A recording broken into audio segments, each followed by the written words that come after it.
Salam sejahtera semua. Hari ini kita sambung soalan nombor 2, kertas 1 matematik tambahan SPM tahun 2019. Okey, soalan ini melibatkan fungsi kuadratik. Diberi fungsi kuadratiknya adalah sama dengan fx sama dengan P per X kuasa N campur QX tambah R, di mana P, Q, R, N dan U ni adalah pemalang. Seperti mana yang kita tahu, fungsi kuadratik mempunyai kuasa tertinggi. X tu adalah nombor 2. Okay, kuasa tertingginya adalah X kuasa 2. So, di sini kita tukarkan bentuk fx yang diberi dalam bentuk AX kuasa 2 campur BX campur C. So, mari kita tengok. Penyebut sebutan ini akan dibawa naik atas, akan jadi kuasa negatif N, ya, tambah QX tambah R. So di sini kita bandingkan, ya, kuasa tertingginya ini adalah merupakan X kuasa negatif N ini. Dan kita akan dapati, kalau kita tulis dalam bentuk sebutan X kuasa 2, kita akan dapat macam ini. So ini bermaksud negatif N ini mesti sama dengan nombor 2. So nak dapatkan nilai N untuk soalan pertama, kita dapat N adalah negatif 2. Okey, soalan kedua. Jika diberi fx adalah kosong dan hasil darab punca R ni, hasil darab puncanya ialah R, nyatakan nilai Q dan P. So sekarang kita nak cari nilai P, Q dan P, di mana diberi fx sama dengan kosong. So maksudnya kita ada P X kuasa 2 tambah QX tambah R ni adalah fx kita, adalah sama dengan kosong.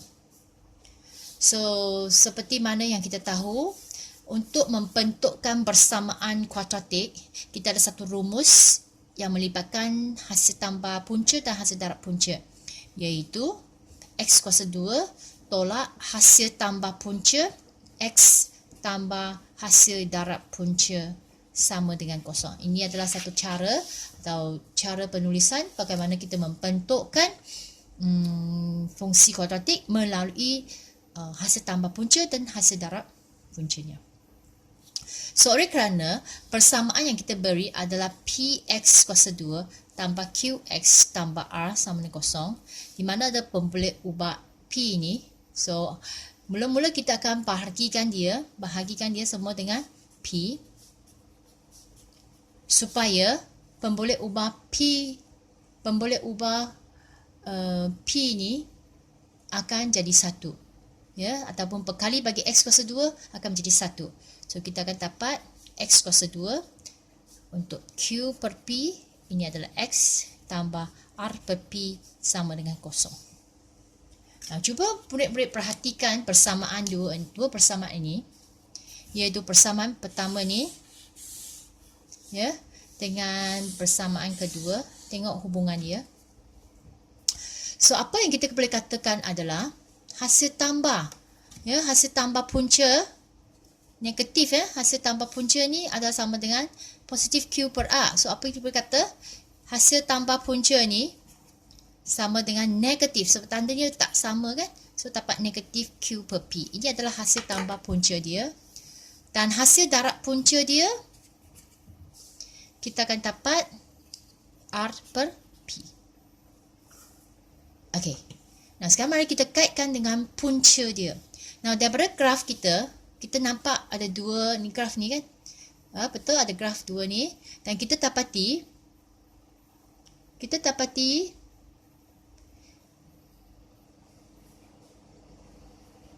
titik persilangan pada X ini, negatif U dengan U, merupakan punca bagi fungsi kuadratik ini.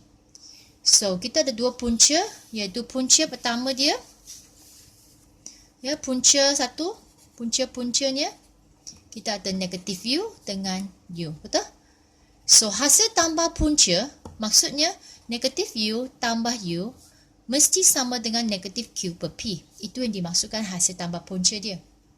So, negatif U dengan U akan dapat kosong sama dengan negatif Q per P. So, apakah nilai Q? Q per P sama dengan kosong. Jadi, Q kita adalah bawa ni ke sini, so dapat kosong. So, nilai bagi Q adalah 0. Ya.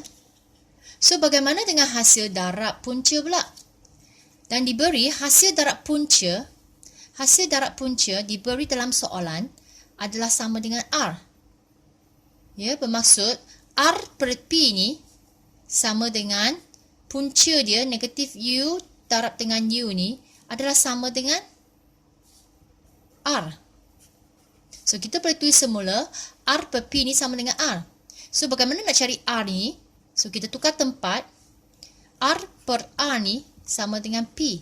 So, R per R maksudnya kita ringkaskan, permudahkan, kita dapat P kita adalah nilainya 1.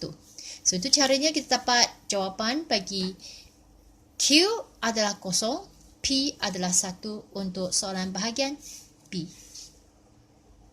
Sekian, terima kasih.